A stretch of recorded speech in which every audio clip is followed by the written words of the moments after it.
Libisemalt rääkima. Mina võtsin kaasa selle Archeri viimase 2012 ilmunud raamatust, mis ta selle refleksiivsuse on mõtleb. Ja siin on selle pealkiri ja siin on siis need erinevad refleksiivsuse tüübid. Ja minu küsimus on selles, kas me muudame oma sotsiaalset korda selle kaudu või mitte. Ja Archer on selle kohta teatud võtlistus. Jätan endale ühe ja jagage need välja. Ja mis on siis need erinevad refleksiivsuse tüübid siis on? Nüüd see kommunikatsioon on väga laialt formatud sõna.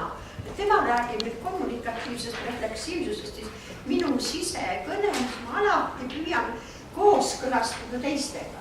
Ja selline sisekõne, see tema jaoks. Ma ei hakka siin kommunikatsiooniteooriates tõesti rääkima, neid on väga erinevaid ja ma ei tunne neidki kõiki.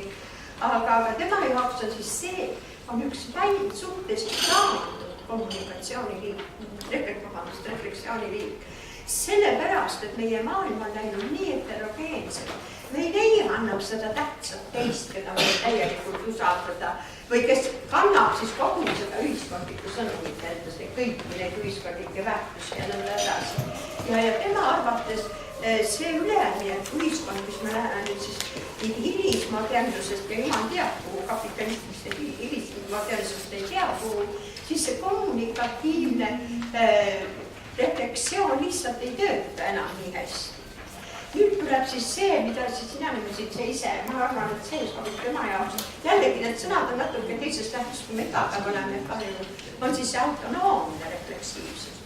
Mis siis tähendab seda, et peamiselt see on nagu enese kehtestamine ja see refleksiivsus. Minu sisekõne siis töötab niimoodi, et minul on eesmärk ja millised vahendid on ja ma pean selle saavutama. Ja seda ta ütleb, et see on suhteliselt stabiilne, see osakaal ei vähene seda tüüpi inimest. Muide, igaühel on kõiki neid refleksiivsusi, ainult et domineerib üks või teine ja ka ühiskonnas domineerib üks või teine. Näiteks traditsioonilises ühiskonnas, kus on külaühiskonnas, sain selle sideme kohe, tagasiside kohe, kus ma olen hea inimene või mitte. Aga kui nüüd see kõik, igaüks mõtleb erinevad, siis seal enam ei tööta nii palju siis tagalisse vestlumise juurde.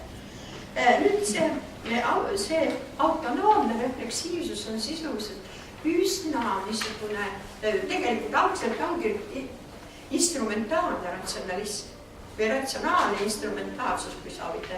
Ma pean saavutama selle eesmärgi, ma pean selle pangajuhi koha saama, ma pean saama, ma ei tea. Tegelikult see on see ühiskonnatüüp, mida minu arvates me praegu alates seal Margaret Thatcherist oleme kogu aeg soosinud. Ja selle osakaal on päris suur. Nüüd tuleb siis see metarefleksiivne. Tegelikult see on väga huvitav, Archeri järgi on see nii, et see on inimene, kes distantseerib nii turus. Ta ei ole nii väga nõus kohe ennast müüma. Me ei õpetatud ennast müüma viimasel ajal. Ja ta ei ole ka nii väga nõus bürokraadiks hakkama. Ta võtab nagu distantsi ja on võib-olla teatud hetkel üsna üksindane, sellepärast, et ta ei suhetu kahe tugeva jõuga, mis meie kapitalistlikus ühiskonnas on, ei riigiga, liiga tugevad, ega ka mitte turuga. Ja huvitav nüüd on see, et kus ja kellega siis ta tahab teha, tähendab, ta on tegelikult pika mõtlemise peale ja ümbermõtlemise peale ja kõhkluste peale, ta tahab nagu ühiskonnas muutusi. Ja ta tahab muutusi, et ta ilus lause on, et kui ma kas või ühte inimest suudan siin aidata. Mul tuli meelde muuseas see saade, mida kõik nägid, kus see Annika Laats ütles siis niimoodi, et kui ta võib ühe inimese enesetapu suudab ära hoida, siis selle taga on minu arvates see lähedane tüüp, ma ei tea, üks sisekõne on, aga ta ei saa nagu väljastada seda ka natukene. Ja kirikuisad siis nõudsid seda, et ei oleks ikka kord majas ja oleks ikka kõik nii nagu traditsioon ette näeb. Ja nüüd on 4. tüüp, millest ei olnud juttu, see on siis, ma ei oskagi seda päris hästi, ma tean, et te olete tõlkinud killustunud refleksiivsus. Võib-olla oleks siis katkine refleksiivsus või murenenud refleksiivsus, sest kui see kommunikatiivne enam ei tööta nii hästi, ma ei saa enam sõpradelt või vanematelt nii selgelt tagasisidet, vanemad on nagu teisel pool kantali pannud, nad on minul siin oma 1000 sõpra, eks ole, Facebookis, vanemad ei saa sellest aru ja nõnda edasi.